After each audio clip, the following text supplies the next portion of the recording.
સૌપ્રથમ વાત કરીએ દિલ્હીમાં, જ્યાં અંતિમ મતદાર યાદી જાહેર થયાને એક દિવસ બાદ ચૂંટણી પંચે દિલ્હી વિધાનસભા ચૂંટણીની તારીખોની જાહેરાત થઈ અને દિલ્હીમાં હવે સત્તા માટેની રાજકીય લડાઈ શરૂ થઈ ગઈ છે. દરમિયાન દિલ્હીમાં શીશમહેલ કેસને લઈને રાજકારણ હવે વધુ ગરમાયું છે. ભાજપ હવે આ મામલે આમ આદમી પાર્ટીને ઘેરવાનો પ્રયાસ કરી રહી છે, ત્યારે આપ નેતા સંજય સિંહે ભાજપના નેતાઓને ખુલ્લો પડકાર ફેંક્યો છે. આપ સાંસદ સંજય સિંહે ભાજપને વડાપ્રધાન નરેન્દ્ર મોદીનો આલિશાન મહેલ બતાવવાનો પડકાર ફેંક્યો હતો. ત્યારબાદ ક્યાંક ભાજપે પણ પ્રહાર કર્યો છે. ભાજપના પ્રવક્તાઓના પણ આ ઘટના બાદ નિવેદન સામે આવ્યા. શું છે આખો સમગ્ર મામલો, જોઈશું આ ખાસ રિપોર્ટમાં. આપ અને બીજેપી વચ્ચે શરૂ થયો નવો વિવાદ. શીશમહેલને મામલે રાજકારણ ગરમાયું. દિલ્હીમાં મુખ્યમંત્રીના બંગલા પર જોરદાર બબાલ. આપ નેતાઓ અંદર જવાની જીદ લઈ રસ્તા પર બેસી ગયા. દિલ્હીની ચૂંટણી વચ્ચે રાજધાનીની શેરીઓમાંથી ફરી એકવાર મોટી ખબર સામે આવી. દિલ્હી પોલીસ હવે પૂર્વ સીએમ અરવિંદ કેજરીવાલના સીએમ આવાસની સામે ઊભી છે, જેને ભાજપ વારંવાર શીશમહેલ તરીકે નામ આપી રહી છે. ભાજપે દિલ્હીના સીએમના નિવાસસ્થાનને ભ્રષ્ટાચારનો અડ્ડો ગણાવ્યો. આ દરમિયાન આપ સાંસદ સંજય સિંહ અને દિલ્હી સરકારના મંત્રી સૌરભ ભારદ્વાજ સિવિલ લાઇન્સ સ્થિત સીએમ આવાસ પહોંચ્યા, ત્યારે દિલ્હી પોલીસે બેરિકેડ લગાવીને રસ્તો રોકી દીધો. આપ સાંસદ સંજય સિંહે આજે સવારે જ સીએમ આવાસ તરફ કૂચ કરી હતી. કહ્યું હતું કે ભાજપ સીએમ આવાસને શીશમહેલ કહે છે. પીએમનું નિવાસસ્થાન પણ કોઈ મહેલથી ઓછું નથી, જેથી આજે અમને બધાને શીશમહેલ બતાવો અને શીશમહેલ જોયા પછી અમે પણ રાજમહેલ જોવા જઈશું. तक ना जाने दिया जाए, कोई मकान के अंदर दाखिल ना हो, कोई मकान की वीडियो ना बना सके. अब मैं ये सोच रहा हूँ कि भारतीय जनता पार्टी तो यही चाहती थी. रोज नए नए वीडियो भेजते थे, रोज नए नए फोटो भेजते थे. अब हम खुद ही आ गए सारे कैमरा वालों को लेके. अब भारतीय जनता पार्टी भाग रही है, उल्टा भाग रही है. 3-3 लेयर की बैरिकेडिंग लगा दी, पानी फेंकने वाले फुवारे लगा दिए, डीसीपी एडिशनल डीसीपी को खड़ा कर दिया. पूरी की पूरी जो है इसको जो है आपने जो है बॉर्डर बना दिया. क्यों बना दिया? कि मीडिया ना जा सके. अरे भाई आप दिखाइए स्विमिंग पूल कहाँ पे है, मीडिया वाले भी देख ले. સંજય સિંહે ભાજપને 2700 કરોડ રૂપિયામાં બનેલો પીએમ નરેન્દ્ર મોદીનો આલિશાન મહેલ પણ બતાવવાનો પડકાર ફેંક્યો. સંજય સિંહ અને સૌરભ ભારદ્વાજ દિલ્હીના સીએમ આવાસ પહોંચ્યા હતા, જ્યાં દિલ્હી પોલીસે સીએમ આવાસની સુરક્ષા પણ વધારી દીધી હતી. પોલીસે બંને નેતાઓને બહારથી જ અટકાવી દીધા હતા. परंतु शीश महल जो केजरीवाल जी की विलासिता का स्मारक है और इट इज द म्यूजियम, इसे अब वो बचा नहीं सकते. दिल्ली की जनता को जिस निर्लज्जता के साथ लूट कर इस शीश महल का में अनेक प्रकार की सुख भोग की वस्तुओं का संग्रहालय बनाया गया, उस हकीकत से वो बच नहीं सकते. और इसी से बचने के लिए जो कुछ उन्होंने आज किया है, वो राजनीतिक दृष्टि से उच्छृंखलता, उद्दंडता और अराजकता का एक भोंडा प्रदर्शन है, जो आम आदमी पार्टी के नेचुरल कैरेक्टरिस्टिक, स्वाभाविक प्रवृत्ति के अनुरूप है. બીજી તરફ ભાજપીઓ પણ આતિશીના બંગલાની બહાર પહોંચી ગયા. અહીં બીજેપી પ્રદેશ અધ્યક્ષ વિરેન્દ્ર સચદેવ પણ સીએમ આતિશીના બંગલાની બહાર પહોંચ્યા હતા, જ્યાં ગેટ ખોલવાની વિનંતી કરી હતી. જણાવ્યું કે આતિશી પાસે 2 બંગલા છે, આખરે તેને કેટલા બંગલા જોઈએ છે. કહ્યું કે અમે આતિશીના ઘરની બહાર ઊભા છીએ, તેની પાસે 2 બંગલા છે, બંગલા દેવીને હજુ કેટલા બંગલા જોઈએ છે કહીને પ્રહાર કર્યો હતો. તમને જણાવી દઈએ કે દિલ્હીની ચૂંટણી નજીક આવતાની સાથે જ સીએમ આવાસ ફરી એકવાર ચર્ચામાં આવી ગયું છે. તાજેતરમાં જ દિલ્હીમાં તેમની રેલી દરમિયાન પીએમ નરેન્દ્ર મોદીએ પણ સીએમ આવાસને શીશ મહેલ તરીકે સંબોધન કર્યું હતું. હવે આપે પણ ભાજપ પર પલટવાર શરૂ કર્યો છે. બ્યુરો રિપોર્ટ, મંતવ્ય ન્યૂઝ. દિલ્હીમાં વિધાનસભા ચૂંટણીની જાહેરાત બાદ અહીં રાજકારણ ગરમાયું છે. બીજેપીના રાષ્ટ્રીય પ્રવક્તા ગૌરવ ભાટિયાએ મુખ્યમંત્રી આવાસ શીશમહેલને લઈને પ્રેસ કોન્ફરન્સમાં ફરી એકવાર આપ પર નિશાન સાધ્યું. તેમણે કહ્યું કે આજે સવારથી શીશમહેલમાં રાજકીય નાટક ચાલી રહ્યું છે અને જે અરવિંદ કેજરીવાલના કુશાસનનું પ્રતીક બની ગયું છે. देखिए ऐसा है कि स्पष्ट हो गया है, जब पापी आपको लगा कि उनके कट्टर बेईमान कन्वीनर की पोल खुलने जा रही है तो वो भागे। बताते हैं सुबह मंजन नहीं किया उन्होंने, चप्पल नहीं पहनी, दौड़ के गए, वो शीश महल में घुसने का प्रयास किया, किस तरह से साक्ष्य और सबूतों को नष्ट कर दिया जाए। और ये क्यों कहता हूं, उनका चरित्र ही ऐसा है। शराब घोटाले में फाइलें गायब कर दी थी। जब जांच एजेंसियों ने पूछा फाइलें कहां हैं, उन्होंने कहा खो गई, मुझे नहीं पता है जी। मोबाइल फोन नष्ट कर दिए। तो आज ये जो भागे हैं, ये भ्रष्टाचारियों का जो बौखलाहट है वो है कि इनको लेके जाती है शीश महल तक। लेकिन एक बात बता दूं, ભારતીય જનતા પાર્ટીના ભૂતપૂર્વ સાંસદ અને દિલ્હી વિધાનસભા ચૂંટણીમાં કાલકાજી બેઠકના ઉમેદવાર રમેશ બિધોડી દ્વારા કરવામાં આવેલી વિવાદાસ્પદ ટિપ્પણી પર કોંગ્રેસ નેતા પ્રિયંકા ગાંધીએ મૌન તોડ્યું છે। કેરળના વાયનાડથી લોકસભા સાંસદ પ્રિયંકા ગાંધીએ રમેશ બિધોડી પર કટાક્ષ કરતા કહ્યું કે આ તમામ વાહિયાત વાતો છે। તેમણે દિલ્હી ચૂંટણીમાં વાસ્તવિક મુદ્દાઓ ઉપર ચર્ચા કરવી જોઈએ તેમ જણાવ્યું। પ્રિયંકા ગાંધીએ મીડિયા સાથે વાતચીત કરતા રમેશ બિધોડીના નિવેદનનો ટૂંકમાં જવાબ આપ્યો હતો કે આ એક વાહિયાત નિવેદન છે અને પછી હસતા હસતા કોંગ્રેસી નેતાએ ટોણો માર્યો હતો કે તમે મારા ગાલની વાત ન કરી, દિલ્હીમાં ચૂંટણી છે અને મહત્વપૂર્ણ મુદ્દાઓ ઉપર ચર્ચા થવી જોઈએ।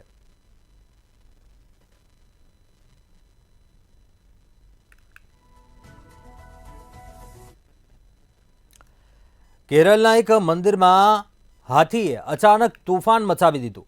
હાથીએ લોકો પર હુમલો કર્યો। આ ઘટનામાં 20 થી વધુ લોકો ઇજાગ્રસ્ત થયા અને આ દરમિયાન હાથીએ માણસોને રમકડાની જેમ ઉછાળ્યા હતા। જોઈએ આ ખાસ રિપોર્ટ।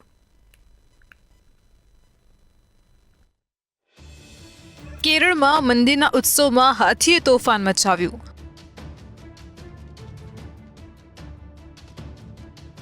હાથીએ લોકો પર કરી દીધો હુમલો।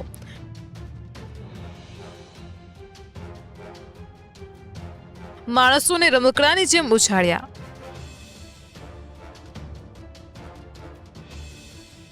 ઉત્સવ દરમિયાન નાસભાગ મચી, 17 ઘાયલ। મલ્લપુરમના તિરુરમાં દર વર્ષે નેરચા ઉત્સવ ઉજવવામાં આવે છે।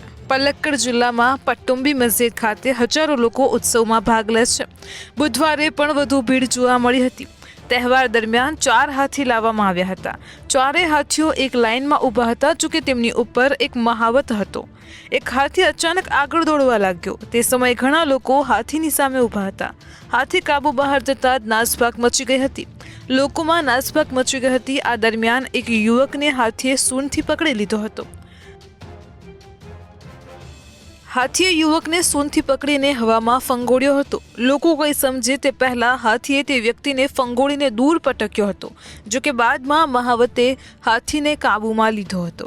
અહીં 5 હાથી એક સાથે ઊભા હતા। તેમની વચ્ચે ઊભેલા હાથીએ, જેનું નામ પાકોથ શ્રીકુટ્ટન હતું, તેણે અચાનક સામે ઊભેલા લોકોની ભીડ પર હુમલો કર્યો હતો। હાથીએ ત્યાં ઊભેલી વ્યક્તિને પોતાની સૂંઢમાં દબોચી લીધો હતો અને ત્યારબાદ તેને જોર જોરથી ફેરવ્યો અને પછી ભીડમાં ફેંકી દીધો। વ્યક્તિને તરત જ કોટાકલની મિમ્સ હોસ્પિટલમાં દાખલ કરવામાં આવ્યો હતો। તેની હાલત નાજુક છે। આ દુર્ઘટનામાં 20થી વધારે લોકોને ઈજા થઈ હોવાની માહિતી મળી રહી છે। તેમાંથી 2 લોકોની હાલત ગંભીર છે। આ ઘટનાનો વિડીયો પણ સોશિયલ મીડિયા પર વાયરલ થઈ રહ્યો છે। બ્યુરો રિપોર્ટ, મંતવ્ય ન્યૂઝ। આસામના ઉમરાંગસોમાં કોલસાની ખાણમાંથી એક મૃતદેહ મળી આવ્યો। એનડીઆરએફના એક અધિકારીના નિવેદન પ્રમાણે એનડીઆરએફ ભારતીય સેનાના ડાયવર્સ દ્વારા ત્યાં મૃતદેહ મળી આવ્યો હતો। ભારતીય સેના, Assam rifles, national disaster response force, state disaster, SDRF અને અન્ય એજન્સીઓની આગેવાની હેઠળ સંયુક્ત બચાવ અભિયાન ઉમરાંગસો દિમાસાઉ ખાતે કોલસાની ખાણમાં ખાણિયાઓ ફસાયા હતા તેમને બચાવવા માટે રેસ્ક્યુ હાથ ધરાયું હતું, જે સવારથી ફરીથી રેસ્ક્યુ શરૂ કરવામાં આવ્યું હતું। ગઈકાલે સાંજે આ ઓપરેશનને અસ્થાયી રૂપે અટકાવવું પડ્યું હતું, જોકે આજે 8 જાન્યુઆરીએ સંપૂર્ણ બળ સાથે ફરીથી આ રેસ્ક્યુ શરૂ કરવામાં આવ્યું હતું, જ્યાં હજુ પણ કેટલાક મજૂરો ફસાયેલા હોવાનું વિગતો સામે આવી હતી।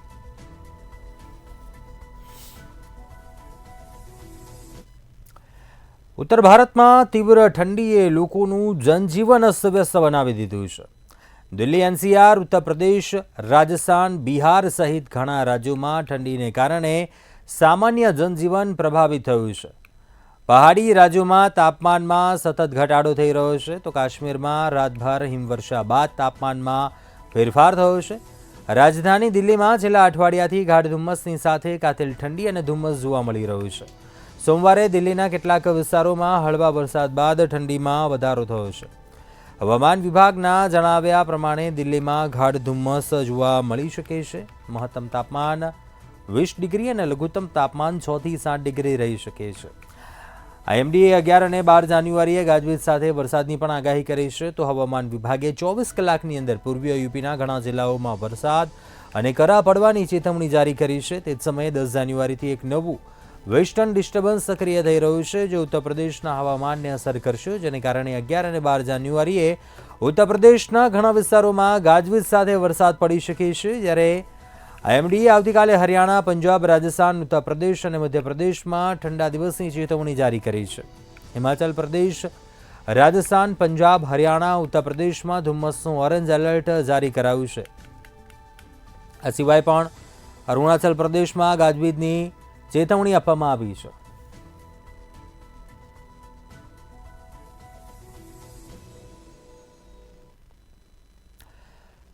કેન્દ્ર સરકારે મંગળવારે ઇન્ડિયન સ્પેસ રિસર્ચ ઓર્ગેનાઇઝેશન ઇસરોના નવા અધ્યક્ષ તરીકે સ્પેસ વૈજ્ઞાનિક વી નારાયણની નિમણૂક કરી છે. તેમણે અંતરિક્ષ વિભાગના સચિવ પણ બનાવાયા છે. 14 જાન્યુઆરીએ તેઓ ઇસરોના ચીફ એસ સોમનાથનનું સ્થાન લેશે. નારાયણનો કાર્યકાળ 2 વર્ષનો રહેશે. હાલમાં તેઓ વલિયામાલા ખાતે લિક્વિડ પ્રોપલ્શન સિસ્ટમ સેન્ટર LPSCના ડિરેક્ટર પણ છે. નારાયણની પાસે 40 વર્ષનો અનુભવ છે. તેઓ રોકેટ અને સ્પેસ ક્રાફ્ટ ઓપરેશનમાં એક્સપર્ટ છે.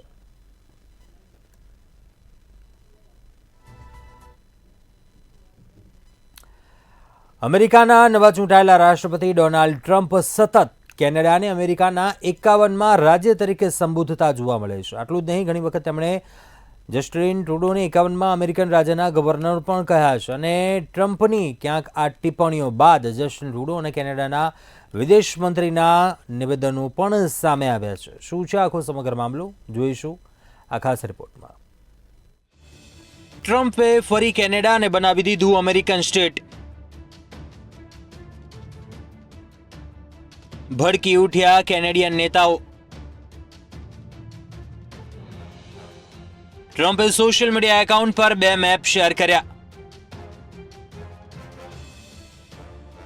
ટ્રમ્પના નિવેદનની કેનેડામાં ચોતરફી ટીકા. જસ્ટિન ટ્રુડોએ ડોનાલ્ડ ટ્રમ્પને આપ્યો જવાબ.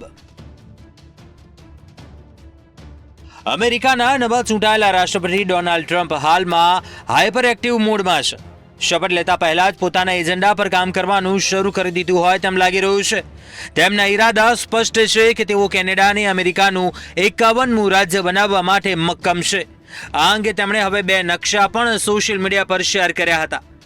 ટ્રમ્પે પોતાના સોશિયલ મીડિયા એકાઉન્ટ પર જે નકશા શેર કર્યા, જેમાંથી એક નકશામાં તેમણે કેનેડાને અમેરિકામાં બતાવ્યું, જ્યારે બીજા નકશામાં તેમણે કેનેડાને લઈને પોતાનો ઈરાદો વ્યક્ત કર્યો છે, જેને લઈને હવે વિવાદ વધુ ઉગ્ર બની ગયો છે. અને કેનેડાના નેતાઓએ ટ્રમ્પને જડબાતોડ જવાબો આપવાનું શરૂ કરી દીધું છે.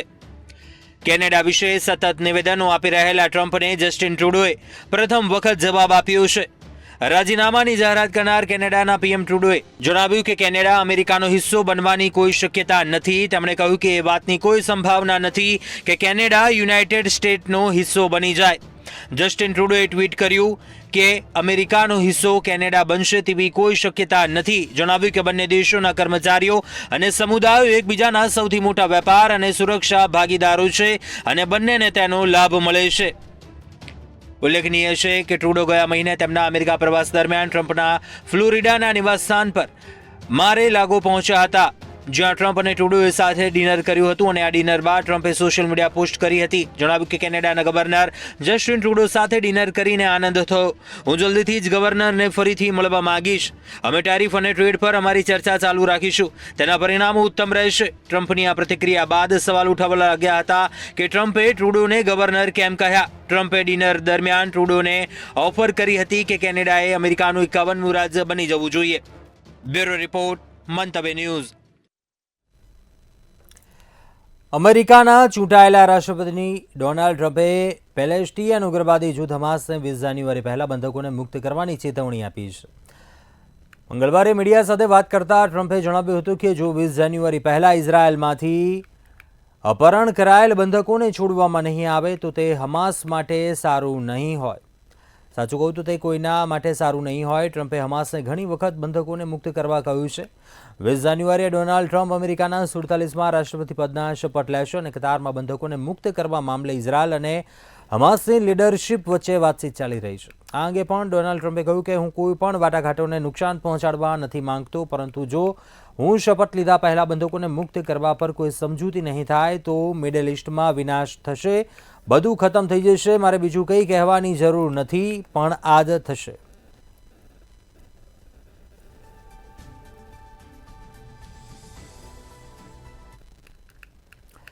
આગળ વાત કરીએ ઓસ્ટ્રેલિયામાં, જ્યાં એક સી પ્લેન ક્રેશ થયા હોવાની ઘટના બની હતી. જે ઘટનામાં 3 લોકોના મૃત્યુ થયા હતા.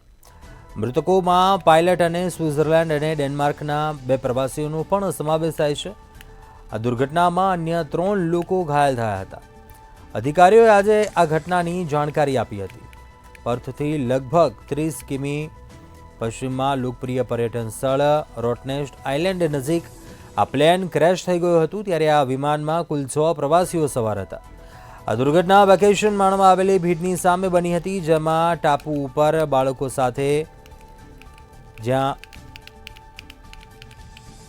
વેકેશન માણી રહેલા પરિવારો પણ શામેલ હતા. રાજ્યના પોલીસ કમિશનર કર્નલ બ્લેન્ચે જણાવ્યું કે અધિકારીઓએ અકસ્માતના કારણની તપાસ શરૂ કરી છે. સ્વાન રિવર સીપ્લેનની માલિકીનું આ વિમાન પશ્ચિમ ઓસ્ટ્રેલિયાની રાજધાની પર્થમાં તેના બેઝ પર પરત ફરી રહ્યું હતું. તે દરમિયાન આ ઘટના બની હતી.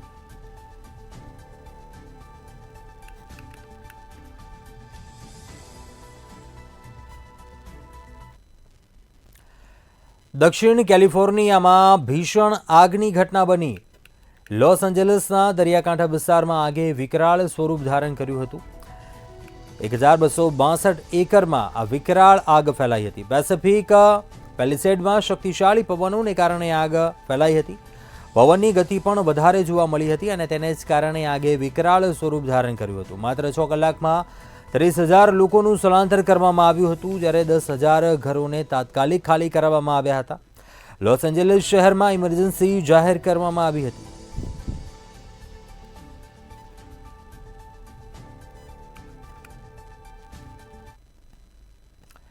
નર્મદાના ગરુડેશ્વર તાલુકામાં મોટા થવડિયા ગામે ખરાબ રસ્તાને લઈને એક વૃદ્ધ પડી જતા ઈજા થઈ હતી. ગામમાં રસ્તાની સુવિધા ન હોવાથી ઝૂલી મારફતે મુખ્ય માર્ગ પર લાવવામાં આવ્યા હતા. ત્યારબાદ 108 મારફતે ગરુડેશ્વર હોસ્પિટલ ખાતે સારવાર અર્થે લઈ જવાયા હતા. આ ગામે છેલ્લા ઘણા સમયથી રસ્તાનું નિર્માણ થયું નથી, જેને લઈને ગ્રામ્ય લોકોને તેમજ વાહન ચાલકોને અવરજવર કરવામાં મુશ્કેલી પડે છે. વારંવાર રજૂઆત કરવા છતાં પણ તંત્ર આ વાતને ધ્યાને લેતું નથી, જેને લઈને ગ્રામ્ય લોકોએ મુશ્કેલી વેઠવાનો વારો આવે છે.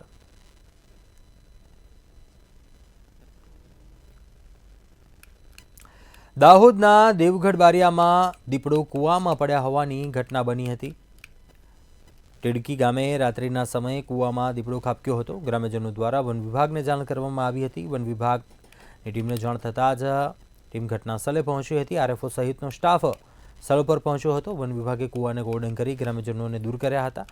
રાત્રિના સમયે જ રેસ્ક્યુ કરીને દીપડાને બહાર નીકાળવાની કામગીરી કરવામાં આવી હતી.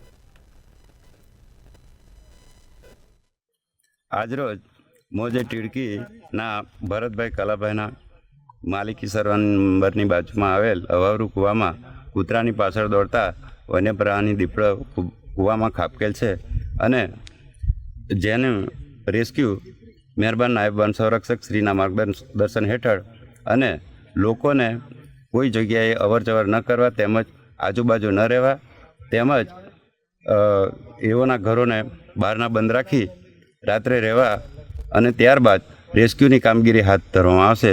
Range forest officer Devgadh Bariya DS Rathod. બનાસકાંઠામાં કાંકરેજના થળીમઢમાં ગાદી માટે વિવાદ સર્જાયો છે. મઠના મહંત શ્રી શંકરપુરી બાપુનું અપહરણ કરાતા વિવાદ સર્જાયો હતો. સીસીટીવી કેમેરા તોડીને ડીવીઆર ગુમ કરી દીધું હતું. અજાણ્યા શખ્સો દ્વારા વાહનોમાં પણ તોડફોડ કરાઈ હતી. ઘટનાને પગલે આસપાસના વિસ્તારની પોલીસ મઠ પર પહોંચી ગઈ હતી, જે બાદ તમામને લઈ પોલીસ મથકે દિવસભર જમાવડો રહ્યો હતો. 6 આરોપીની અટકાયત કરી ગુનો નોંધીને વધુ તપાસ હાથ ધરવામાં આવી હતી. આજે વહેલી સવારે થળી મથ જે આવેલું છે ત્યાં બંને ગ્રુપોનો ઝઘડો ચાલે છે કે કોને માંગ બનાવો અને કોને માંગ ન બનાવો. આ પ્રોસેસની અંતર્ગત આજે અમર પારખી મહારાજ અને તેના ગ્રુપ દ્વારા વહેલી સવારે જે છે કે થળી મઠે જવામાં આવ્યું હતું અને ત્યાં જઈ અને જે મહંત જે બેસાડેલા હતા તેનું અપહરણ કરવામાં આવ્યું હતું. એ બાબતે પોલીસે કાયદેસરની કાર્યવાહી હાથ ધરી છે. ત્યાં સીસીટીવી કેમેરા પણ તોડી નાખવામાં આવ્યા છે અને ત્યારબાદ જે છે ડીવીઆર લઈ ગયા હતા. ગુજરાત વિધાનસભાની અનુસૂચિત જનજાતિઓના કલ્યાણ માટેની સમિતિના સભ્યો નર્મદા ડેમ અને કરજણ ડેમની અભ્યાસ મુલાકાત કરી હતી. તેમજ એસઓયુમાં રોજગારી મેળવી રહેલા સ્થાનિક આદિવાસી યુવાનો સાથે શુભેચ્છા મુલાકાત કરી હતી. સંખેડાના ધારાસભ્ય અભયસિંહભાઈ તડવીની અધ્યક્ષતામાં અનુસૂચિત જનજાતિઓના કલ્યાણ માટેની સમિતિના સભ્યો અભ્યાસ મુલાકાતમાં જોડાયા હતા.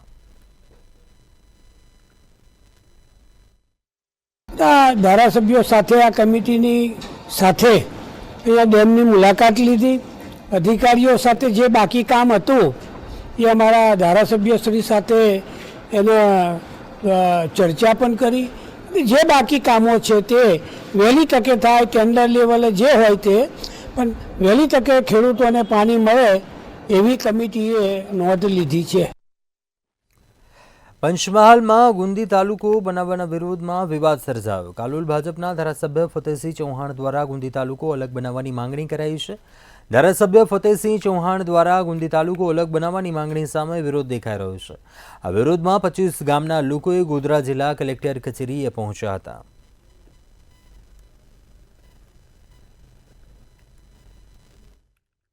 જે 25 ગામો છે એ 25 ગામોના આગેવાન અને તમામ આગેવાનશ્રીઓ અને બધા ભેગા થઈ અને માન્ય શ્રી કલેક્ટર સાહેબને રજૂઆત કરવા અને આવેદન આપવા માટે આવ્યા હતા કે અમારે ગુંદી જે તાલુકો બને એમાં અમને બિલકુલ પરવડે એમ છે નહીં.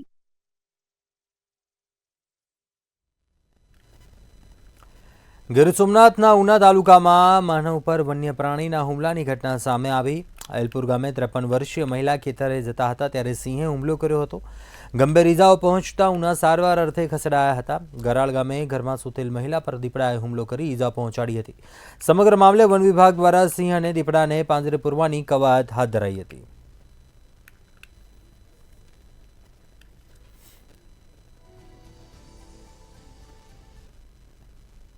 અત્યારે હાલ બુલેટિનમાં બસ આટલું. વધુ સમાચાર માટે આપ જોતા રહો મંતવ્ય ન્યૂઝ. નમસ્કાર.